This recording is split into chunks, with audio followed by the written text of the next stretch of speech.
හොඳයි ආයිබෝන් කියලා පිළිගන්නවා අදත් ඔයාලා මගේ YouTube channel එකට. ඉතින් ඔයාලා මගේ amplifier video වල comment කරලා තිබ්බා තනි transistor එකකින් amp එකක් හදන විදිය කියලා දෙන්න කියලා. ඉතින් ඒ වගේම ඔයාලා ගොඩක් වෙලාවට දැකලා ඇති video වල තනි transistor එකකින් amp හදන video ගොඩක් තියෙනවා. හොඳයි ඉතින් අපි අද තනි transistor එකකින් amp එකක් හදලා බලමු කොහොමද සාර්ථකව වැඩ කරනවද කොහොමද කියලා බලමු. ඉතින් අද මෙන්න මේ amp එකට මම D313 කියන transistor එක තමයි ගත්තේ. ඉතින් ඔයාලට පේන්නේ 13 කියලා තියෙනවා. ඉතින් මේ ආසන සමානම transistor එකක් තමයි. ඔයාලට පුළුවන් D313 transistor එක ගන්න. ඒ වගේම UF10 capacity එක. ඒ වගේම 4.7k resistor එක. ඉතින් මෙන්න මේ ටික තමයි අපිට මෙන්න මේ amp එක හදන්න ඕන වෙන්නේ. හොඳයි අපි බලමු කොහොමද හදන්නේ කියලා.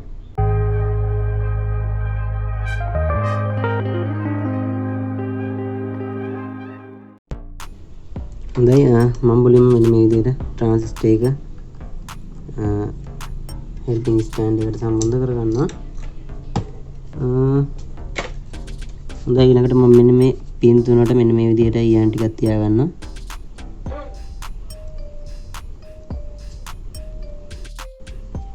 හොඳයි ඉතින් මුලින්ම අපි 4.7k resistor එක transistor එකේ මැද pin එකට සහ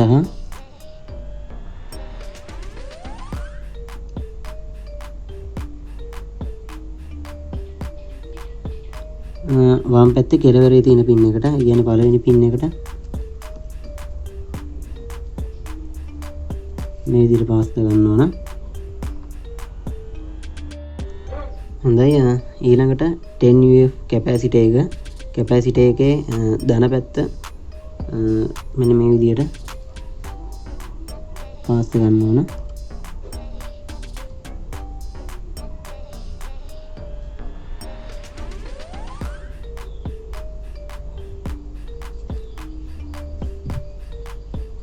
හොඳයි ඔයාලට පේනවා ඇති මෙන්න මේ විදිහට තමයි පාස් කරන්න තියෙන්නේ.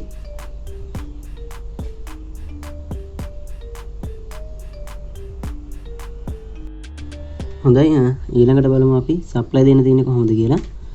ඉතින් ඔයාලට පේනවා ඇති මේ තියෙන්නේ සප්ලයි ධන වයර් එක, මේ තියෙන සප්ලයි ඍණ වයර් එක. ඉතින් අපි සප්ලයි ඍණ වයර් එක මෙන්න මේ විදිහට පාස් කරගන්න ඕන.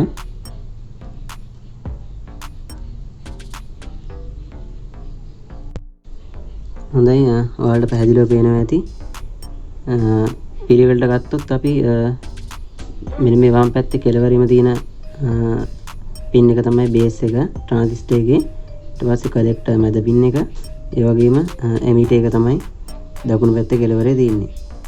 ඉතින් ඔයාලට පේනවා ඇති මෙන්න මේ emitter එකට තමයි අපි ඍණ supply දෙන්න ඕන.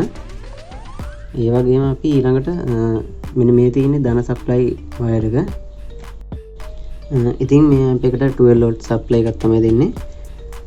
ඉතින් මෙන්න මේ speaker එකේ wire එක ධන wire එකට තමයි අපි ධන supply දෙන්න ඕන. ඉතින් මෙන්න මේ 12 volt ධන supply wire එක මම මෙන්න මේ විදිහට speaker එකේ ධන wire එකට මෙන්න මේ විදිහට පාස් කරනවා.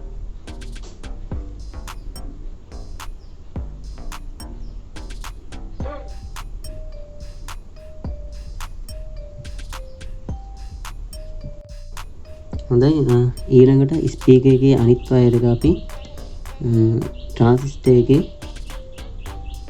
collector එකට, ඒ කියන්නේ මැද pin එකට පාස් කරන්න ඕන. ඉතින් මම මෙන්න මේ විදිහට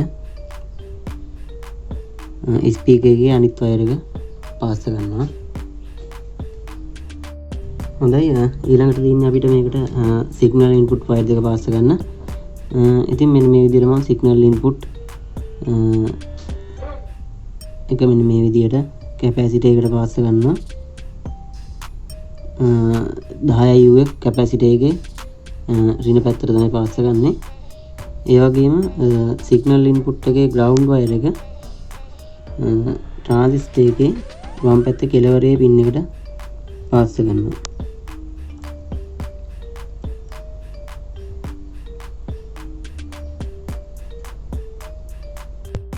හොඳයි ඔයාලට පැහැදිලිව පේනවා ඇති මෙන්න මේ විදිහට තමයි එන්නේ සිග්නල් වයර් එක සිග්නල් වයර් එකේ ධන ඉන්පුට් එක මෙන්න මේ විදිහට පාස් වෙලා තියෙන කැපැසිටි එකට ඒ වගේම සිග්නල් ග්‍රවුන්ඩ් එක ට්‍රාන්සිස්ටර් එකේ දකුණු පැත්ත කෙළවරේ පින් එකට ඒ කියන්නේ මීටර් එකට ඒ වගේම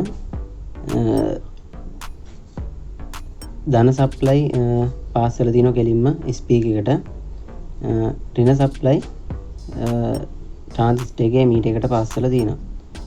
ඉතින් ඔන්න ඔය විදිහට තමයි සර්කිට් එක තියෙන්නේ. ඒ වගේම මම මෙන්න මේ විදිහට හීට් සින්ක් එක සම්බන්ධ කරගත්තා. අපි සිග්නල් ඉන්පුට් එකක් දීලා බලමු කොහොමද වැඩ කරන්නේ කියලා. හොඳයි ඉතින් මුලින්ම මම මෙන්න මේ විදිහට ඇම්ප් එකට සප්ලයි දෙනවා. හොඳයි ඊළඟට අපි මියුසික් එක ප්ලේ කරලා බලමු.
හොඳයි ඉතින් මේ ඇම්ප් එක වැඩ කරන්නේ කොහොමද කියලා ඔයාලට පේන්නේ නැති. ඉතින් ඇම්ප් එක නම් සාමාන්‍ය විදිහට වැඩ කරනවා. හැබැයි මෙන්න මේ ට්‍රාන්සිස්ටර් එක ටිකක් රත් වෙනවා. ඉතින් ඔයාලට සිද්ධ වෙනවා ටිකක් ලොකු හීට් සින්ක් එකක් මේකට පාවිච්චි කරන්න. ඒ වගේම ඉතින් මෙන්න මේ ඇම්ප් එකෙන් අපිට ලොකු සවුන්ඩ් එකක් බලාපොරොත්තු වෙන්න බෑ. ඉතින් සාමාන්‍යයෙන් පොඩි සවුන්ඩ් එකක් තමයි මේ ඇම්ප් එකෙන් අපිට ගන්න පුළුවන්. ඒ වගේම මේ ඇම්ප් එකට ගොඩක් ලොකු ස්පීකර් සම්බන්ධ කරන්න යන්න එපා. සාමාන්‍ය ස්පීකර් එකක් තමයි මේ ඇම්ප් එකට අපිට සම්බන්ධ කරන්න පුළුවන් වෙන්නේ. ඒ වගේම මම මෙන්න මේ ඇම්ප් එකට 12 වෝල්ට් තමයි දුන්නේ. ඉතින් ඔයාලට සාමාන්‍යයෙන් 5 වෝල්ට් 12 වෝල්ට් අතර වෝල්ටේජ් එකක් මේ ඇම්ප් එකට දෙන්න පුළුවන්. හොඳයි ඉතින් අද වීඩියෝ එකෙන් අපි මෙන්න මේ වගේ තනි ට්‍රාන්සිස්ටර් එකකින් පොඩි ඇම්ප් එකක් හදලා බැලුවා කොහොමද කියලා. ඉතින් ඔයාලට පුළුවන් මෙන්න මේ වගේ තවත් වීඩියෝ බලන්න මගේ channel එක subscribe කරන්න. ඒ වගේම මේ වීඩියෝ එක හොඳ නම් like කරන්න comment කරන්න. ඉතින් මේ වගේ තවත් වීඩියෝ එකකින් නැවත හමු වෙමු. සුබ දවසක්.